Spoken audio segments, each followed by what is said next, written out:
Sa mga bata pa, edad 20 at sa mga maedad na mga edad 30 pataas, alam kong kapupulutan nyo ng aral at inspirasyon ng kwentong ito ng isang batang may kapansanan.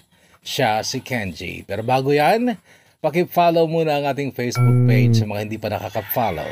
Atin ang pakinggan ang kwento ni Kenji, hatid ng KNBK Kwento ng Buhay Ko.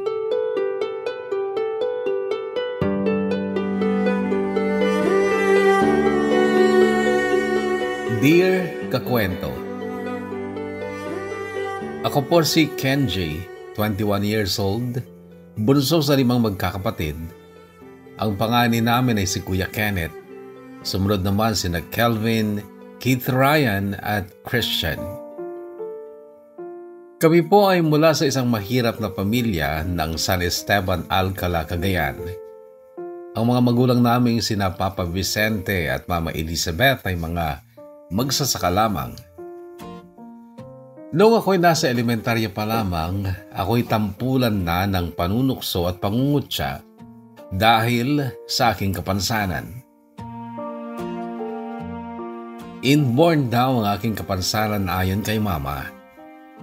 Sinubukan daw nila akong ipatingin sa doktor noon, subalit malaki daw ang magagastos at dahil mahirap nga lang kami, hindi na ako ibinalik ni na Mama sa doktor at tinanggap na lamang nila na kung ito talaga ang bigay ng Diyos sa akin ay huwag nang baguhin pa. Noong nag-aaral ako ng elementarya sa San Esteban Elementary School, madami naman ako naging kaibigang kinabibilangan ni na Justin, Ryan at Althea. Noon, Kuya Bono, nahihirapan ako sa aking kalagayan dahil hindi ako nakakasunod o hindi ko nauunawaan ang mga pinag-aaralan namin. Tulad na lamang tuwing kami nangongopya ng lesson sa blackboard.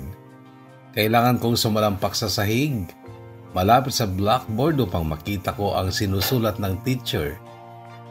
Dahil nga nasa bandang likod ang upuan ko. Bukod po kasi sa aking kapansanan na hindi rin ako nakakakita ng mga bagay na malayo sa kinaroroonan ko. May isang guro ako noon na tawagin na lang natin sa pangalang Ma'am Faye Ann. Isang araw noon nilapitan niya ako at tinanong ng, "Kenji, hindi ka ba nahihirapan sa kalagayan mo?" Sinagot ko naman siya kakwento ng, "Okay lang po ako, ma'am. Hindi man po malinaw ang mga mata ko. Malinaw naman po ang mga pangarap ko."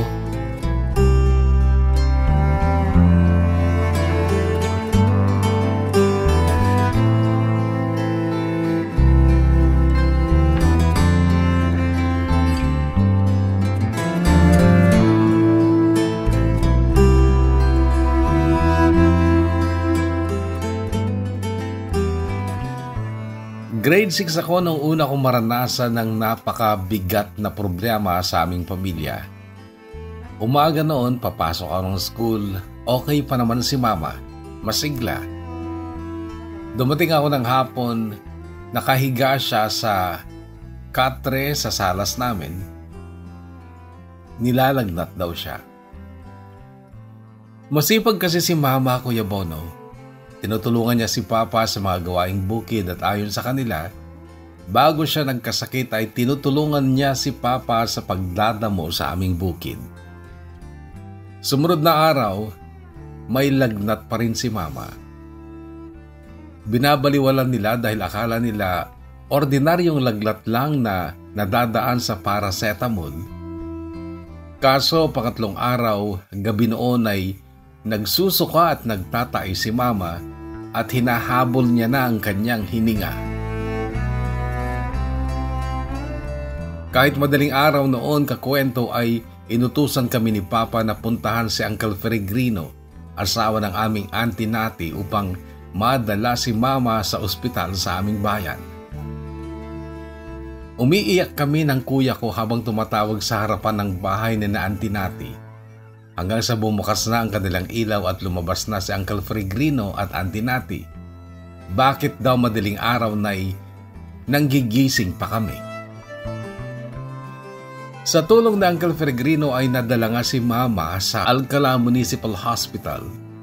Subalit kaagad daw silang tinapat ng doktor na hindi nila kaya ang kondisyon ni Mama. Ora mismo ay nilipat si Mama sa CVMC o Cagayan Valley Medical Center sa Tuguegarao City na nasa 1 oras ang biyahe mula sa aming bayan. Kaya lang, idinating si Mama sa nasabing ospital ay napakaraming pasyenteng nakapila. At sa kondisyon ni Mama noon ay imposible nang makapaghintay pa. Noong sandaling yun sa gitna ng pagkaalarma at malabis na pag-aalala namin sa ospital, dahil nga hindi nila ma-admit si Mama, ay pinaalam na ni Papa ang kalagayan ni Mama sa mga kaanak namin. Ako'y nagmamatsyag lang noon, nakaobserba sa mga kilos nila at iniiwasan ko ang magtanong dahil lahat sila ay natataranta at tila nawawalan ng pag-asa. Hanggang sa naulinigan ko na lang Kuya Bono na nagtawag sila ng ambulansya. Sila ay nagpasyang dalhin na lamang si Mama sa pribadong ospital. Napakaraming malalaking private hospital sa Tuguegarao City kaya't nagkaroon kami ng pag-asang ma-admit si Mama sa alinman sa mga ospital na yon. Nagtawag sila ng ambulansya at doon ay isinakay si Mama, subalit sa People's Hospital kami napunta. Ito ay ospital na pinapatakbo ng LGU ng nasabing lungsod. Doon ay kaagad nilang inasikaso ang aming ina, bagay na bahagyang nagpakalma sa mga nerbiyos at takot namin noon. Kaya lang lumipas na ang 2 araw ni Mama sa People's Hospital ay hindi pa rin siya gumagaling. Inanunsyo ng doktor na kailangan ni Mama ng 4 na bag ng dugo. Kaagad nagtungo ang mga kamag-anak namin upang magpa-check ng kanilang dugo, baka sakaling angkop sa dugo ni Mama. Noon ay umuwi muna kami ng Alcala, ako, si Kuya at si Papa upang kumuha ng mga damit. Pero ako hindi na ipinasama pagbalik ng Tuguegarao dahil may pasok na sa eskwela at nagkaroon na nga rin ako ng mga absent simula nung ma-ospital si Mama. Si Lola Maming noon ang kasama ko sa aming bahay. Sa eskwela Kuya Bono, gaya ng dati, masigla ang lahat. Grade 6 eh. Halos lahat malikot, maingay. Liban lang sa isang ako na tahimik at nag-aalala pa rin sa kalagayan ng aking ina sa Tuguegarao City. Noong may teacher na kami, nagsimula na ang klase pero hindi pa rin matuon ang atensyon ko sa leksyon dahil ang diwa at isipan ko'y nasa ospital. Hindi na nga ako matalino, may kapansanan pa ako at hindi pa ako makapag-focus sa pag-aaral dahil sa kalagayan ng mama ko, pero pagkaraan ng maraming araw, sumapit ang aming graduation sa elementary Kuya Bono ay kasama naman ako sa mga magtatapos. Kaya lang ay nabigo ako sa pangarap ko na si Mama ang makakasama ko sa aking pagtatapos. Pinilit ko na lang ding tanggapin noon na ang hipag ko na lang na si Ate Rizel ang kasama kong nagmarcha at tumanggap ng aking diploma. Hindi si Mama.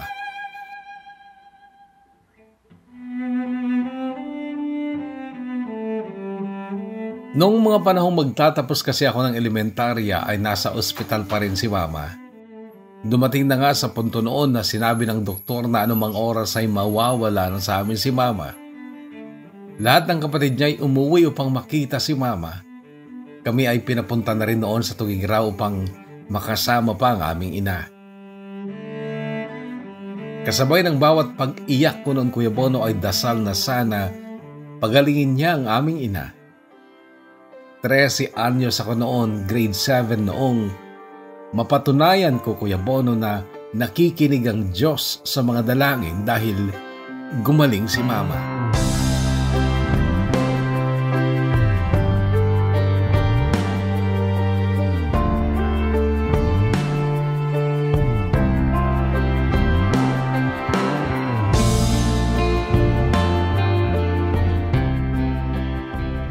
Pero may mga naging kapalit ang pagbuti ng lagay ng aming ina.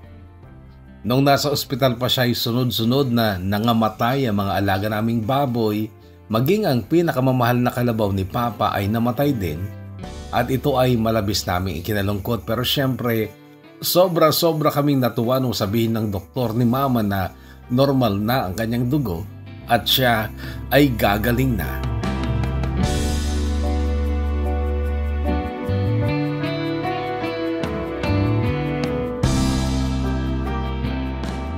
Sa Baybayog High School ako nag-enroll kakwento.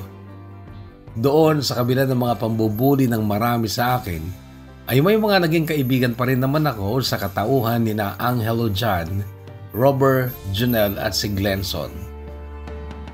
Sa kabila ng aking kapansanan ay naranasan ko rin ang ilang kalokohan dahil sa barkada. Nutrition Day noon, na boring kami sa program kaya't naisipan naming mag-escape over the bakod. Nakita kami ng guard at hinabol kami kaya kami nagtakbuhan. Pero hindi lang pala kami ang nainip sa programa at nag-over the bakod din. Marami pala at isa doon ang matabang si Renji na noong sumuot sa alambre ay sumabit at napunit ang pantalon. Tawa kami ng tawa noon kakwento. At sa kabila ulit ng aking kapansanan at kaliwat ka ng pamimintas, pambubuli, lalo na ang nakakasakit na tanong na, Kenji, saan ka ba nakatingin?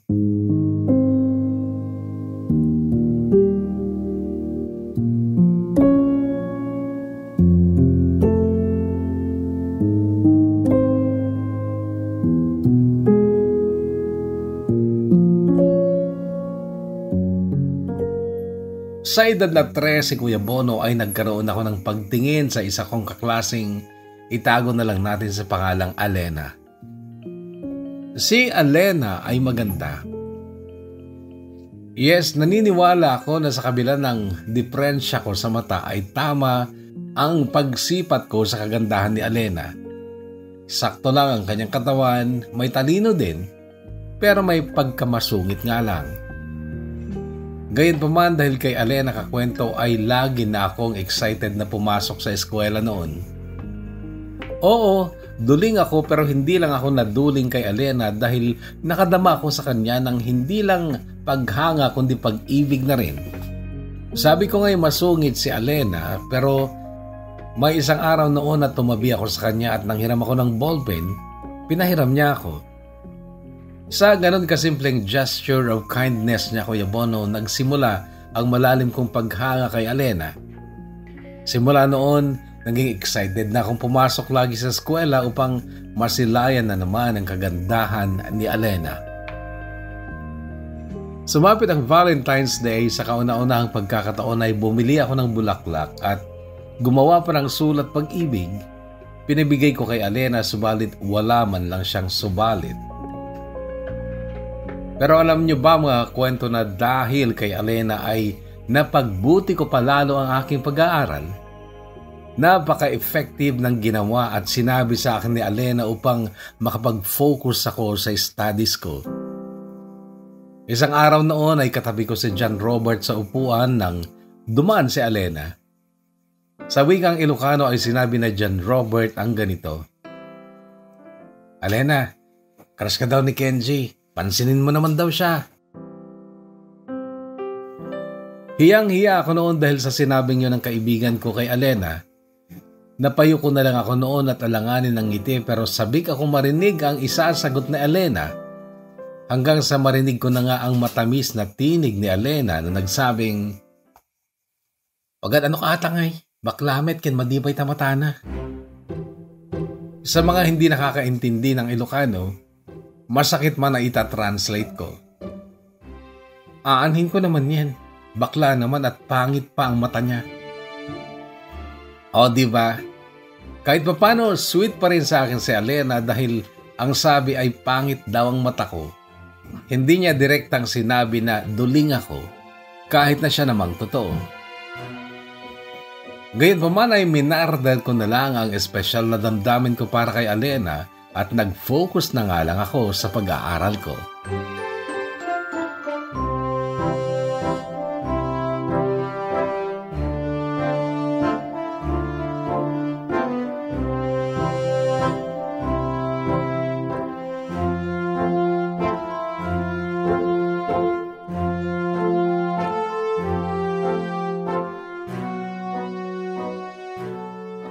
Natapos ang unang taon ko sa high school na wala man lang akong naging girlfriend o nakarelasyon.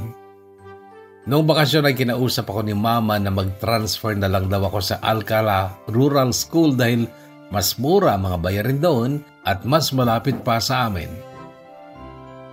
Labag man sa kalooban ko kakwento ay sumunod na lang ako sa aking ina.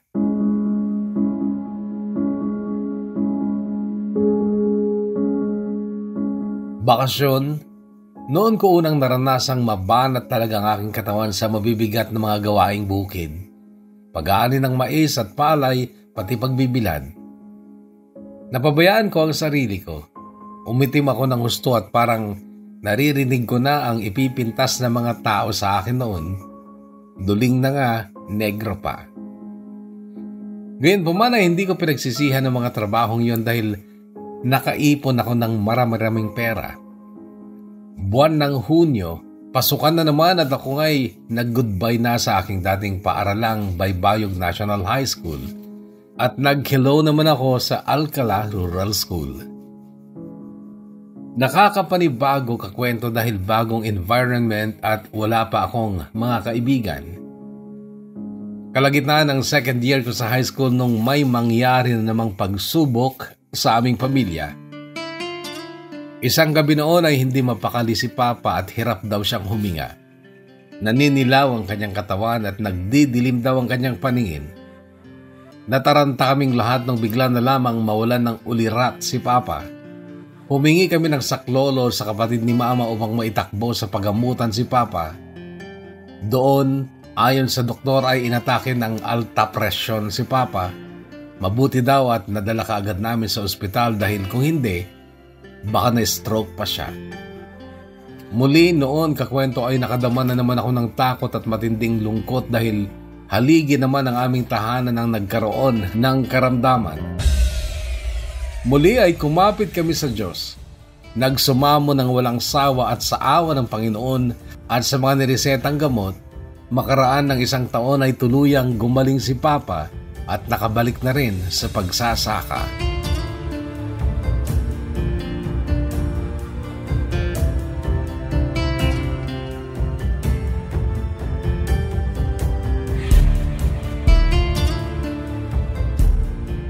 Dumaan ang ilang taon kakwento, 4th year na ako sa high school o grade 10. Nung sumapit ang isang araw na ako'y nag-i-scroll lang ng Facebook nung masipat na aking sulimpat na mga mata ang isang dalaga na itago na lang natin sa pangalang Maricar. Nasa kanya mga katangiang hanap ko sa isang babae kaya't walang pag-aalinlangan akong nag-friend request sa kanya. Kasunod doon ang isang mensaheng ganito. Hi Maricar, good day sa'yo. Ako nga pala si Kenji ng San Esteban Alcala. Pwede ba kitang maging kaibigan? 2 oras lang kakwento ay kinonfirm ni Maricar ang friend request ko at nag-reply din siya sa message ko. Hello Kenji, good day din sa'yo. Maricar nga pala ng Centro Alcala. Sure, pwede mo akong maging kaibigan.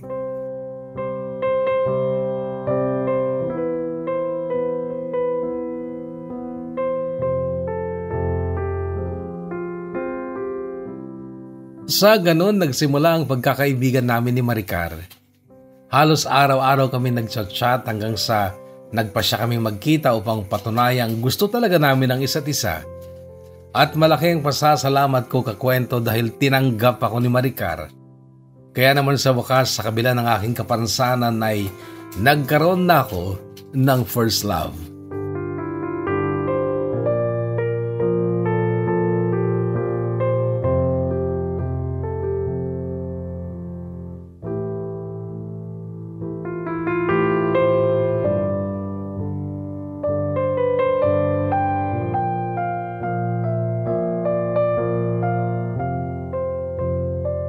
Naging inspirasyon ko si Maricar sa aking pag-aaral kakwento.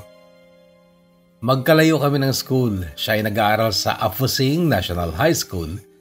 Kailangan pang tumawid ng Cagayan River.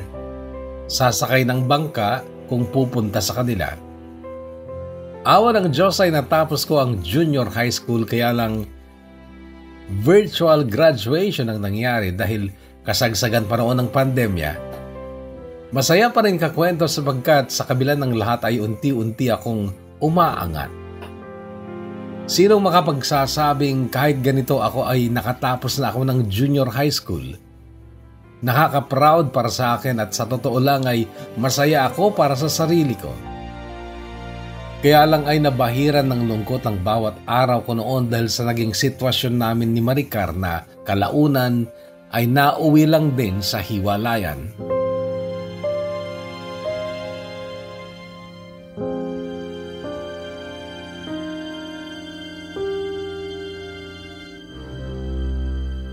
Pandemya pa rin nung grade 11 na ako kakwento. Blended learning ang proseso, module. Mga teachers ang nagpupunta sa aming barangay upang ibigay ang mga module namin. Sa mga seryosong matuto, sa totoo lang ay mahirap ang module kasi halos ikaw lang mag-isa ang iintindi ng mga lessons. Bentahe lang ay mas maraming extra time. Mga bakanting oras na ginamit ko naman sa mga bagay na may kapararakan gaya ng naisipan namin ni Mama na mag-alaga ng mga baboy. Bumili ako mula sa aking ipon ng isang biik lang. Nung lumaki, binenta. Yung pinagbentahan ay ibinili ng mas maraming biik. Hanggang sa napuno na ang aming kulungan ng 10 baboy. Masasabi ko tuloy na ako nung pandemic ay naging wise.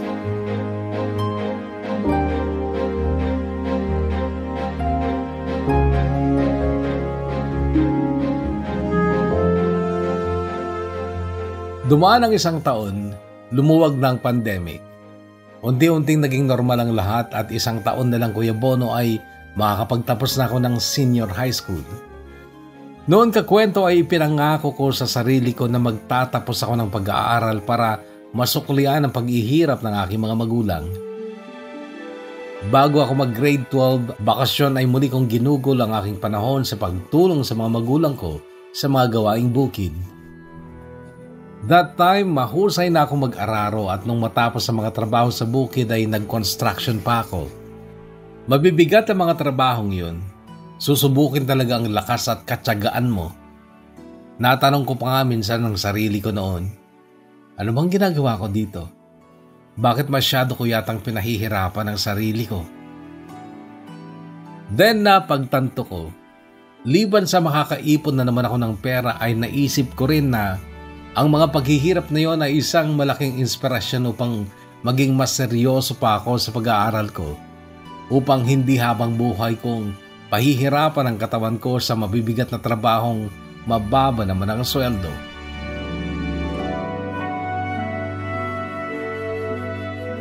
Oo kakwento, may pangarap akong maging professional, makakuha ng white-collar job kahit na sa likod ng isip ko ay may nakasiksik na tanong. Kung sakali kaya, matatanggap ba ako sa trabaho sa kabila ng kapansanan ko?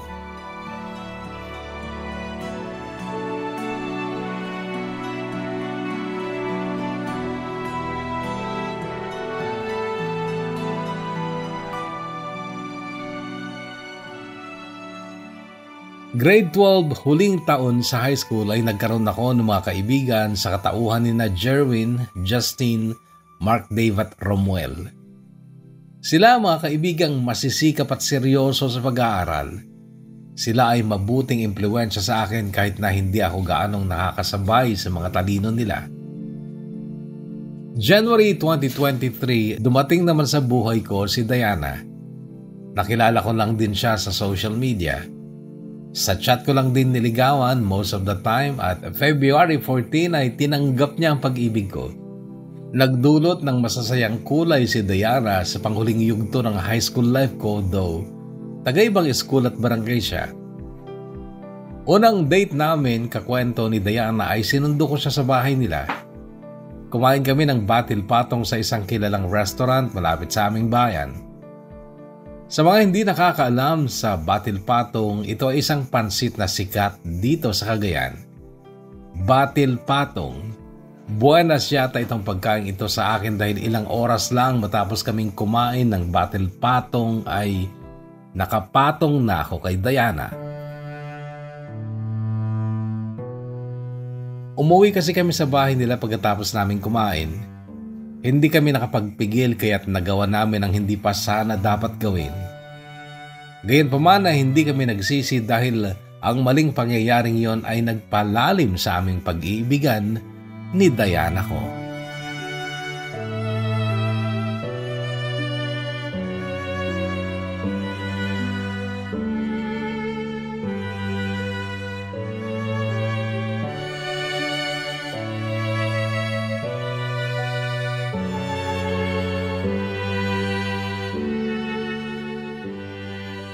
Buwan ng Marso 2023, nagsimula na din kaming mag-immersion sa aming bayan. Ang na-designate sa aming grupo ay pagtatanim ng mga halaman, pag-oobserba sa kalinisan at pagsasaayos ng kapaligiran. Masaya Kuya Bono dahil natuto nga kami sa mga bagay-bagay na noon pa lang namin nararanasan tulad na lamang ng pagtatanim ng puno. Kahit simpleng paraan, makakatulong ka na sa kapaligiran at iba pang aspeto para maibsan ang pagbabago ng klima. Matapos ng isang buwan ng immersion sa eskwelahan at komunidad ay pinadala kami sa ibang sektor. Sa DA or Department of Agriculture naman. Ako noon ang naatasan na mag-assess sa mga tao na nagpupunta doon. Kumbaga napasabak ako sa mga challenging na office works. At yun talaga ang gusto ko, Kuya Bono. Mahirap man pero nakakataba ng puso dahil parang nagtatrabaho na rin talaga ako sa isang tanggapan. Unang araw ko ay nag-assess ako ng information ng mga tao sa iba't ibang lugar. Nagtanong-tanong ako kung ano ang mga concerns nila. Nakinig din ako sa mga hinaing nila sa kanilang pagsasaka at syempre relate ako dahil ako mismo ay anak ng magsasaka. At aktual din akong napapasabak noon sa pagsasaka. Kaibahan lang noong sandaling yon ay para akong empleyado na nakikipag-usap sa mga taong ang trabaho ay kagaya ng trabahong ayaw kong katandaan ko.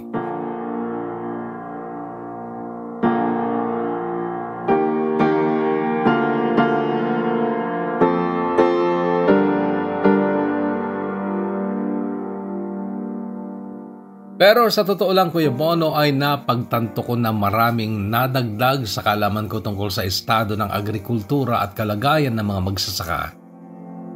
Kagaya lamang sa Barangay Tupang kung saan ilan sa mga agricultural lands na kanugnog ng Cagayan River ay unti-unting natitibag at nagiging bahagi na lang ng pinakamahabang ilog ng Pilipinas, ang Cagayan River.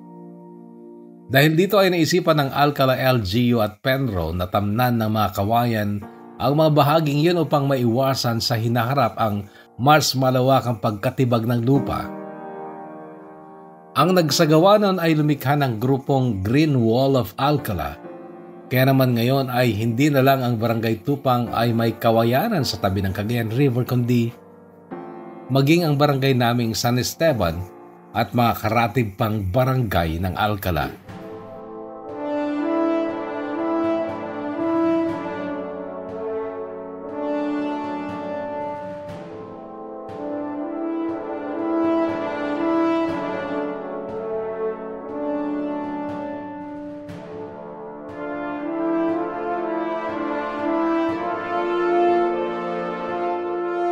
Isang hapon, kakwento ay may nag-text sa akin.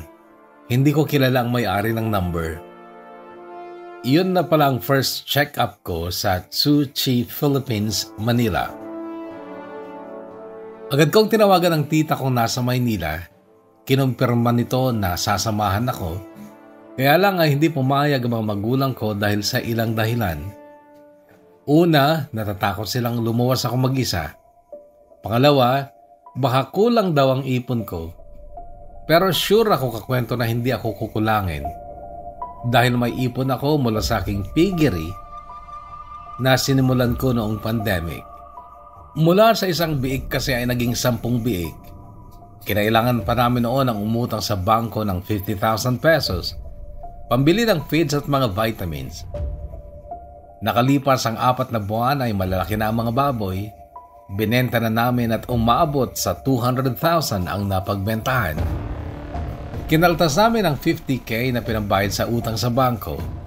Yung natiray pinaghatian naman namin ni mama kaya nadagdagan pa noon ng matagal ko nang iniipon na pampagamot sa kapansanan ko.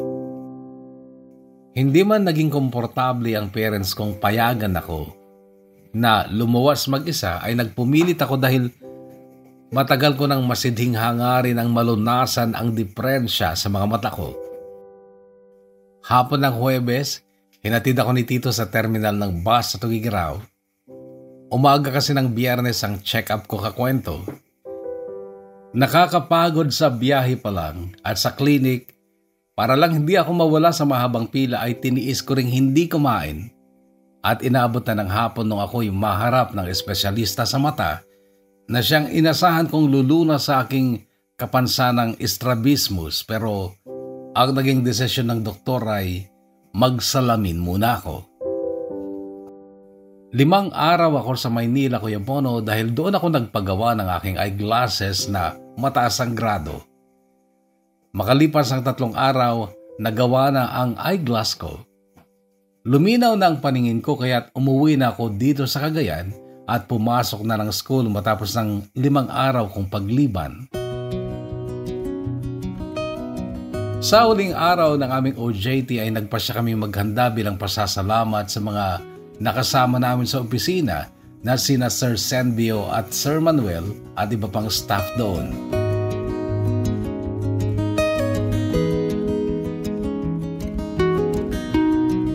Dumaan pa ang ilang araw hanggang sa sumapit na ang graduation. Pero bago yon ay parents night muna, June 6, 2023, gabi ng Martes. Masaya at puno ng pride ang gabing yon ng mga graduating students kasama ang aming mga magulang. Nagkaroon ng candle lighting at syempre sayaw ng anak sa magulang. And 3 days later, Friday, June 9, 2023, ang pinakihintay namin, ang mismong graduation day.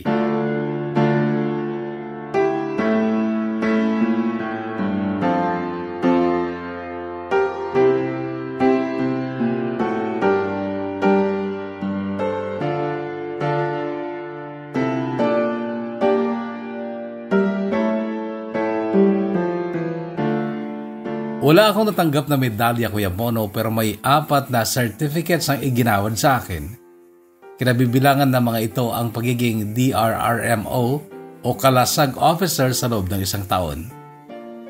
Nahirapan man ako sa aking pag-aaral gawa ng aking kapansanan na hindi ako tumigil sa aking pangarap na makapagtapos ng high school at makapagpatuloy sa kolehiyo.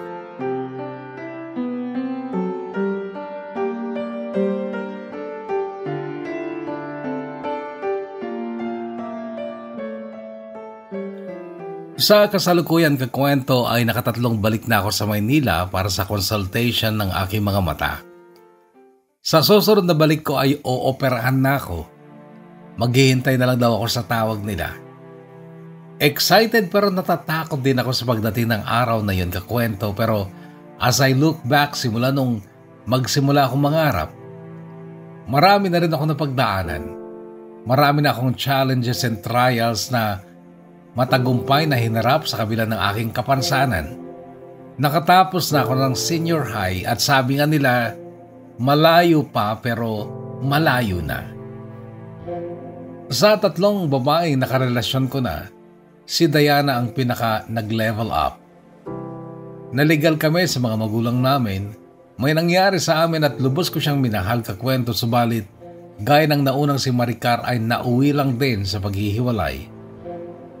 Maraming dahilan ang napapangalanan gaya ng walang oras sa isa't isa, busy sa pag-aaral. Ganito lang din ang narinig kong dahilan ng mga nauna kong ex. At tinanggap ko nalang kakwento ang kanilang desisyong hiwalayan ako dahil ang totoo, alam ko sa puso ko na kahit ipaglaban ko pa ay hindi ako mananalo dahil sa kapansanan ko. Alam ko na nakatagpo lang sila ng iba na hindi kagaya ko. Period.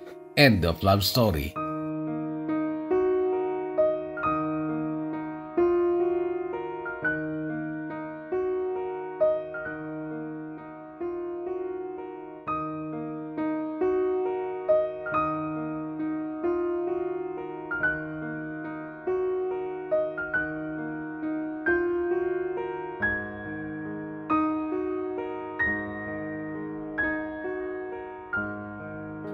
Dumaan ang maraming araw, naka-move on naman ako kay Diana at mulit-muli sa pag-aaral ko lang finokus ang atensyon ko. Nag-apply ako ng 4 na kurso sa CSU sa Tuguegarao City. Una ay sa CSU Andrews na nasa sentro ng syudad. Unang kursong in-apply ko ay BSPH o Bachelor of Science in Public Health pero hindi ako nakapasok dahil mataas ang percentile na kailangan nila. Pangalawa ang HM o Bachelor of Science in Hospitality Management. Hindi rin ako napasok dahil puno na, nawalan ako ng slot. Na-disappoint ako pero sinabi ng professor na mag-apply ako sa ibang CSU campus. Pumunta naman ako sa CSU Caring para mag-apply sa AB Economics. Na-interview ako at nasabi nila na mahirap daw ito dahil puro itong math. Nagpakatotoo ako, Kuya Bono. Sinabi ko naman na lahat ay napag-aaralan. Madami silang naitanong sa akin noon, Kuya Bono, pero sa awa ng Diyos, nasagot ko naman lahat.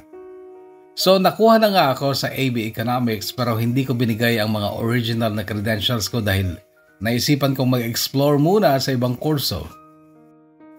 Kasama ko si Jerwin noon. Naglalakad kami sa loob ng campus nang mapansin namin ang isang department na pinipilahan ng napakaraming estudyante. Ang BPA or Bachelor in Public Administration, isang pre-law course. Pumili ako sa BPA at ako din ay natanggap. Dahil doon ay 2 course na ang pinasahan ko pero sa huli, namili lang ako at pinili ko ang BPA.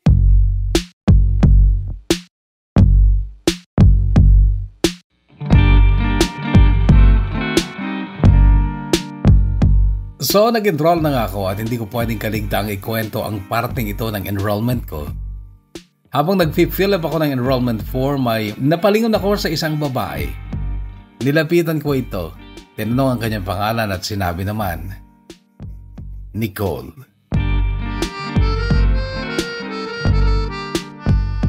Kahit kaya ko naman noon ay nagpatulong ako kunwari sa kanya sa pag-fill up ng form ko. Hindi naman siya nagdamot ng tulong sa akin at iyon ang naging simula ng aming ugnayan ni Nicole. September 4, 2023 kakwento ang unang araw ng buhay kolehiyo. Masaya naman ang buong linggo dahil ang halos ginawa lang namin noon ay orientation, nag-enroll sa PE at NSTP. Sa NSTP ay pinagpili kami kung ROTC o CWTS. Ang CWTS ay Civil Welfare and Training Service. Pinili ko ang CWTS kahit alam kong mas nakakapagod dito pero okay lang dahil parang sinadya ng pagkakataong maging kaklase ko pala doon si Nicole.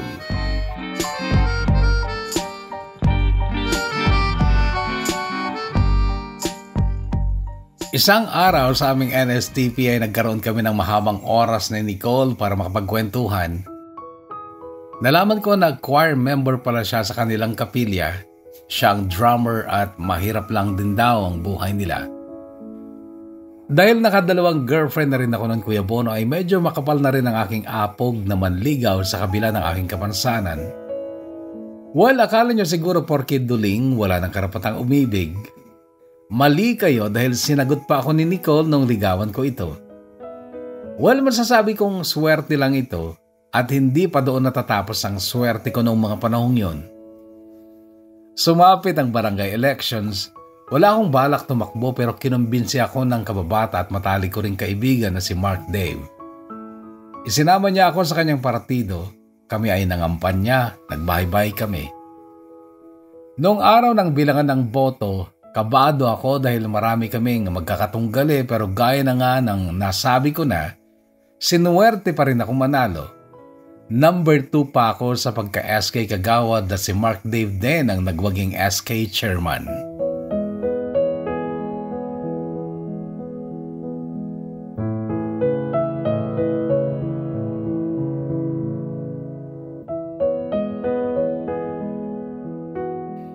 So naging ganap na kaming barangay officials kakwento. Nag-participate sa mga seminars at sa mga trainings. Sa school naman bilang college student, ang mas challenging lalo na sa isang kagaya kong Hindi naman matalino pero ayokong mapunta sa laylayan ng klase kaya nagsisikap ako. Kalakip ng dasal lagi sa Diyos na tulungan pa ako. Kung seryoso kasi talaga ang isang estudyante, susubukin talaga ang tatag mo. Lahat ng santo matatawag mo, maiiyak ka din kapag nawawalan ka ng pag-asang matapos ang activity mo. Maliban dito ay syempre ang personal kong buhay dahil nga wala sa piling ko ang aking pamilya. Kaya naman madalas ay hindi na ako nakakakain kapag ganong rush na mga activities at projects. At sabi talaga ng mga matatanda na hindi lang namin talaga pinapansin, aral muna bago pag-ibig. Sa totoo lang, mahirap talagang pagsabayin ang maging seryoso sa dalawang ito.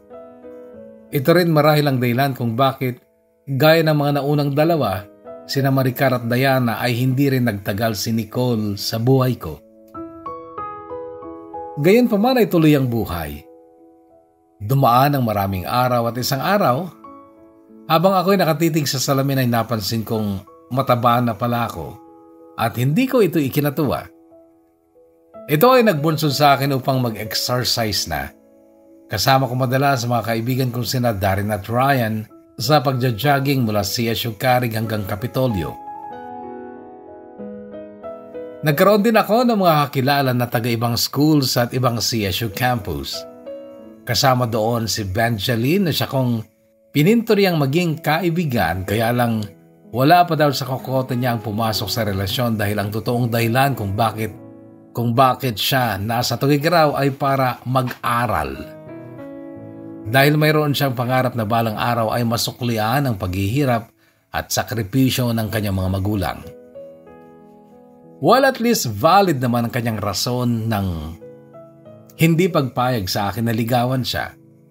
Pinaniwalaan ko ang kanyang rason. Kayo na lang mga kwento ang bahalang mag-isip na kaya ako tinanggihan ni Benjaline ay dahil... Well, yun na yun. May 30, 2024, malapit nang mag-end ang school year namin nang may nakilala ulit akong babae.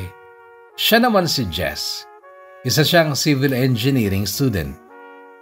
Nag-chat siya. Tinanong kung anong course ko, sinabi kong public ad. E di mag-attorney ka pala? Tanong niya. If God permits. Pag nakatapos, mag-enroll sa law school. Sagot ko kahit na pangarap lang talaga yon.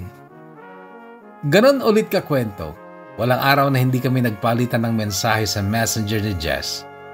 Naging matalik kaming magkaibigan pero minsan ay nabiro ko siya. Jess, what if ligawan kita? Ang sagot niya, huwag muna Kenji, mag-aaral muna tayo.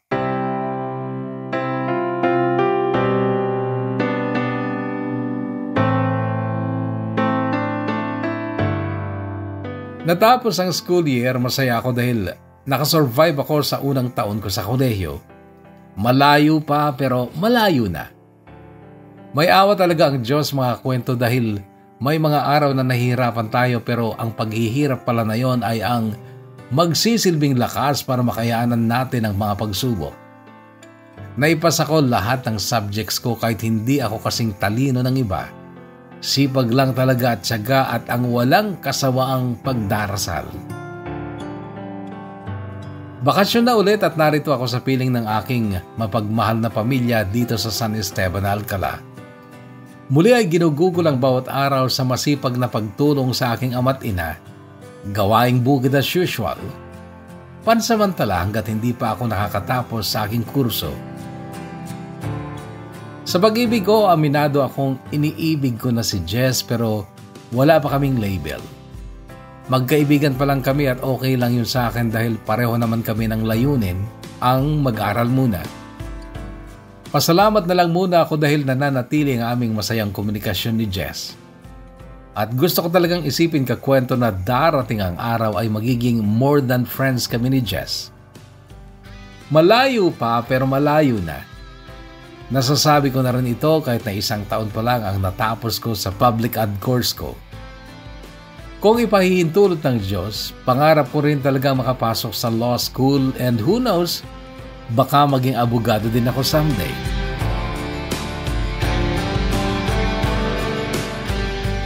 Yes, kitang-kita ng lahat. Kahit nakasalamin ako na duling ako. At kadalasan sa may ganitong kondisyon, strabismus ay dalawa ang tingin namin sa isang bagay. Pero sa ngayon ay isa lang ang nakikita ng puso ko, si Jess lang. At oo, duling ako pero diretsyong-diretso ang tingin ko sa iisang daan. Daang patungo sa katuparan ng mga pangarap ko. Hanggang dito na lang muna mga kwento at naway mabasa nyo rin itong kwento ko upang baka sakali ay makapagbigay ng inspirasyon sa mga kagaya kong may kapansanan. Huwag po nating hayaang maging balakid ang ating mga kapansanan. Tandaan, likha tayo ng Diyos pero inaasahan niyang mas maging malakas at matatag tayo kumpara sa iba. Kumbaga may additional extra challenge sa atin kumpara sa mga taong normal. Pero kapag nagtagumpay tayo na may mga kapansanan, mas mai-inspire ang mga normal dahil masasabi nila, kung yung may kapansanan nga kinaya, ako pa kaya? Hindi pa ako nagtatagumpay sa ngayong kakwento pero muli ay makikiayon ako sa sinasabi nilang malayo pa pero malayo na. Gumagalang at nagpapasalamat, Ken G. of San Esteban, Alcala, Cagayan.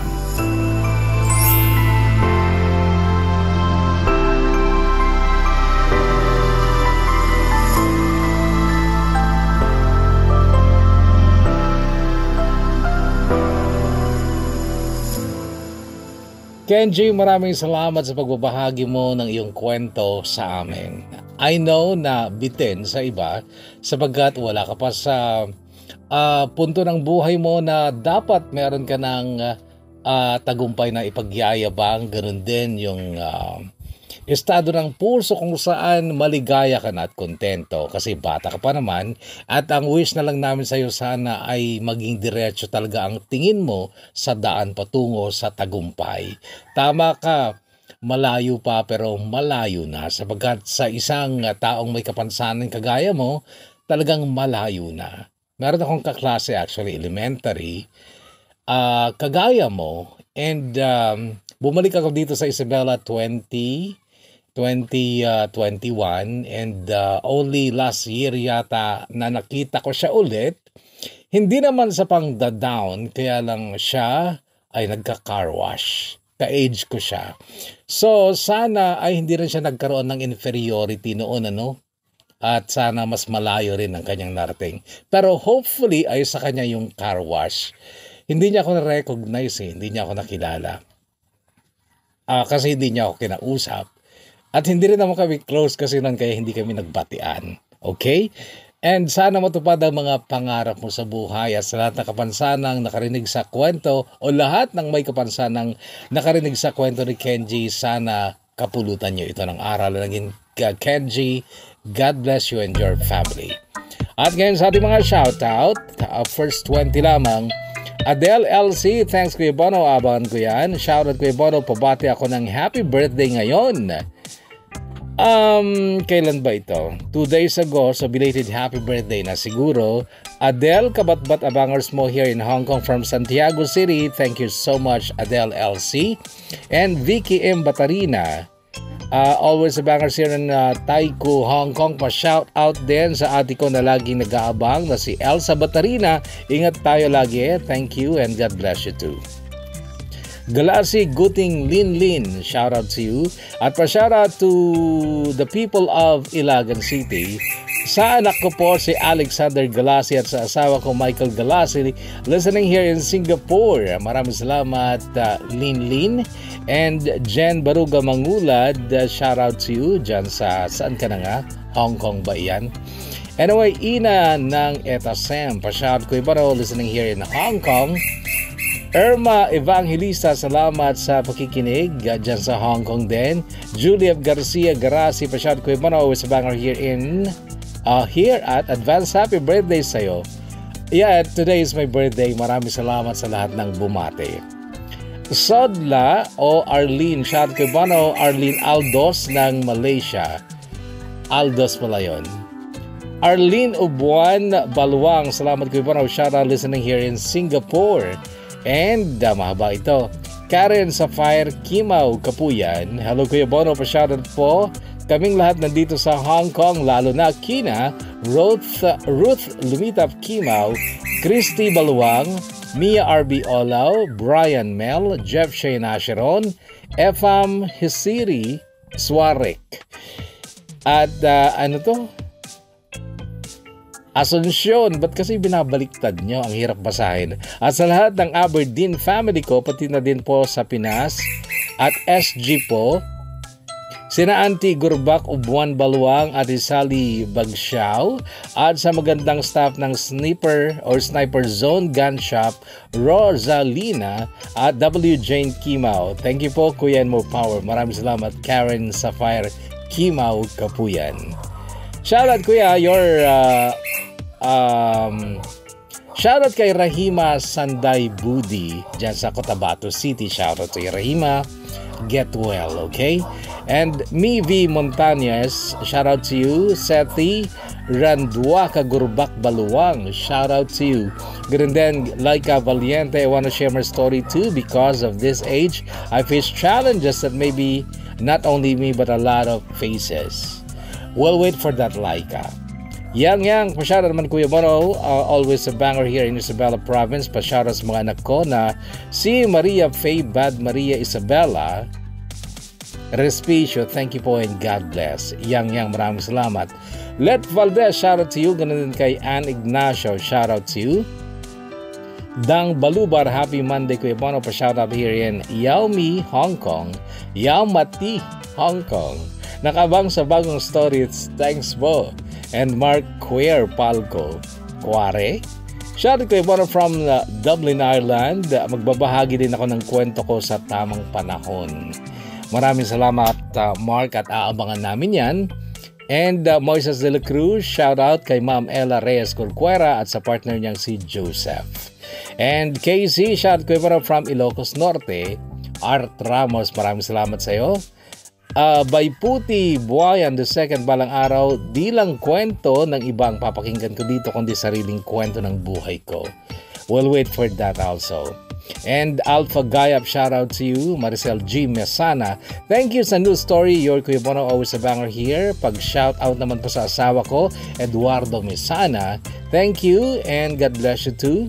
Prince John Ray Tapuro Cabiles, Kuya Bono, pa-shoutout Cabiles family in Ballesteros, Cagayan. Odlus Malu, shout Kuya Bono, listening here in Laguna, Lamtin, Hong Kong. Shoutout po sa family Odlus ng Calaucan, Rizal, Kalinga at family Agurin ng Dagupan, Tabuk City, Kalinga. Levilyn, shoutout po kay JR Hernandez ng Hitachi, Japan. Shoutout sa inyo lang, lahat dyan. Maricel Tamayo Becerra, thank you Kuya Bono, and shout out to my friends Kathy Abuyuan, Ate G. Martinez, Nova Aguilag, Mirna Bingayan, and Bingayan Sunshine here in Hong Kong. And Geraldine Dalit Makapagal Piedad, pa-shout Kuya Bono from Isabela po, thanks and God bless you too. Anver Pahila Ligayo, shout out always a banger here in Jumeirah Village, Tringle, Dubai. Sana tama yung basa ko. Ngayon ko lang na-encounter yun eh. Tringle. Tringle, baka triangle? Anyway, AZ Alives Okogno. Hello kay Bono, thank you. Let God bless you too and keep stronger. Pa-shoutout sa mga kasama ko sa work. AZ Alives Okogno. And Jaisel Joy Duldulao, pa-shoutout kay Bono, always sa banger in 21. Sa papa ko na si Jacinto Duldulao Jr. as mga anak ko, Lara Angelique Dagan, Jasrel Angelo Duldulao, Renzi Duldulao at Sandra Nicole. Salamat and more subscribers sa YouTube channel. God bless you too. Joe Gumaru, shout out to you. Ganun din kay Jolly Pasqua ng San Manuel Isabela. Daisy Bel Matias Rivera, Agaid, pa-shout kay Bono from Matias Rivera and Agaid, Agyaman Menen. Zoyong, shout out to you. Annabel Pailano Bangibang, always bangery, kay Bono from Cagayan Valley. And Jenaline Montecalvo Chongson, shout out to you. Carla Ligado Durupan, shout out to you.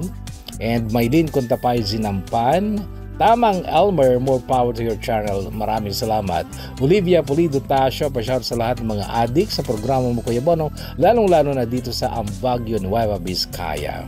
Number 1 ka dito. Wow, salamat ha. Nagpa-survey ka pa yata. Nahuli na naman ako Kuya Bono. By the way, salamat kasi may papakinggan na naman ako habang nag-work.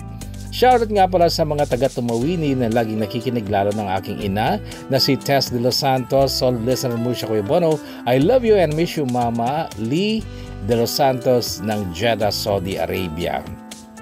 So yan na muna mga kakwento, masyado ng mahaba. At again, Kenji, maraming salamat for sharing your story. Stay healthy, kahugot, stay safe, and God bless us all.